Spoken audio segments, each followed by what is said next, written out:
যারা অপেক্ষা করছেন তাদের উদ্দেশ্যে জানাই যে ভাইজানের নেতৃত্বে আমাদের মোট 5 জনের একটা প্রতিনিধি দল এই ডেপুটেশনে আমরা গিয়েছিলাম এবং মুখ্য নির্বাচনী আধিকারিক আমাদের সঙ্গে দেখা করেছেন এবং দীর্ঘ সময় উনি আলোচনা করেছেন।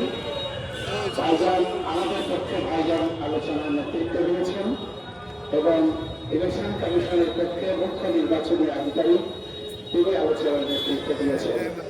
উভয় পক্ষের আলোচনায় আমরা বেশ কয়েকটা বিষয় আমাদের পক্ষে ভাইজান তুলে ধরেন। প্রথমত অফিসিয়াল যে বিষয়গুলো তুলে ধরা হয় যে ইলেকশন কমিশন বলেছিল যে 2002 সালে যাদের ভোটার লিস্টে মা বাবারা কিংবা দাদু ইত্যাদির নাম আছে তাদের কোনো সমস্যা হবে না, কিন্তু আমরা এখন দেখতে পাচ্ছি তারা 2002 সালের লিস্টে লিঙ্ক থাকা সত্ত্বেও তাদেরকে আজকে নানাভাবে হয়রানি করা হচ্ছে, বিচারাধীন রেখে হয়রানি করা হচ্ছে, ডিলিট করে দেওয়া হচ্ছে।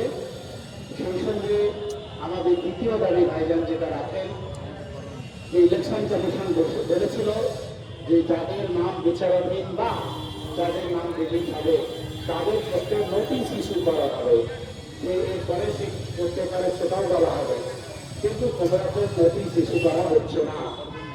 আর আমাদের তৃতীয় এবং প্রধান দাবি যেটা ভাইজান তুলেছেন এবং আপনারা জানেন যে 28 তারিখ ভোটার লিস্ট প্রকাশ হওয়ার সঙ্গে সঙ্গে মুহূর্তের মধ্যে ভাইজান এই রাজ্যের প্রথম রাজনৈতিক নেতা যদি দাবি করলেন যে আগে সমাধান পরে নির্বাচন, কারণ ভোটার গণতন্ত্রের উৎসব থেকে বাইরে থাকবে, এটা ভোট হতে পারে না, উৎসব হতে পারে না।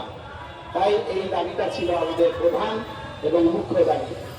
নির্বাচন কমিশনের পক্ষ থেকে আলোচনার মধ্য দিয়ে যে বিষয়গুলো উঠে এসেছে দীর্ঘ সময় আমরা নেব না, কারণ ইফতারের সময় হয়ে আসছে। নির্বাচন কমিশনার আমাদেরকে যেটা জানিয়েছেন যে এখন পুরো ব্যাপারটাই যেহেতু মমতা বন্দ্যোপাধ্যায় আপনারা জানেন যে উনি সুপ্রিম কোর্টে ছেড়ে গেছেন এবং সুপ্রিম কোর্টের অবজারভেশন অনুযায়ী আমরা সবাই জানি সুপ্রিম কোর্ট বিরক্ত হয়েছে এবং সুপ্রিম কোর্ট দেখছে রাজ্যের আস্থা নেই নির্বাচন কমিশনের উপরে। আর নির্বাচন কমিশন কি বলছে আপনারা জানেন যে ইআরওরা তারা ঠিকঠাক কাজ করছে না বলেই এই সব সমস্যা হচ্ছে। তাহলে এদের আস্থা নেই রাজ্য সরকারের কর্মচারীদের উপরে, আর রাজ্য সরকারের কর্মচারী বা রাজ্য সরকারের আস্থা নেই নির্বাচন কমিশনের উপরে। তাহলে সুপ্রিম কোর্ট নিজের দায়িত্ব নিয়ে নিয়েছেন। এবারে যেহেতু সুপ্রিম কোর্ট দায়িত্ব নিয়ে নিয়েছেন এবং বিচারপতিদের হাতে বিষয়টা আছে, সুতরাং নির্বাচন কমিশনার বলেছেন যে আমার হাতে আর বিষয় নেই, এখন সম্পূর্ণটা নির্বাচন পুরো বিষয়টাই সুপ্রিম কোর্টের বিচারপতিরা দেখছেন। সেক্ষেত্রে ভাইজান জোরালো দাবি করেছেন যে আগামী 9 তারিখের মধ্যে, যেহেতু বলা হয়েছিল সুপ্রিম কোর্টের নির্দেশ ছিল 9 তারিখের মধ্যে সাবজুডিস বিষয়গুলো বিচারাধীন বিষয়গুলো সমাধান হবে, তাহলে কি করে সেটা সম্ভব হবে? সেক্ষেত্রে ভাইজান জোরালো দাবি করেন যে আপনার হাতে অন্তত এটাকে স্পিড আপ করা, যাতে দ্রুতগতি সম্পন্ন হয়, সেই জন্য আমার কাছে বলা হয়েছে এবং উনি সে বিষয়ে একমত হয়েছেন।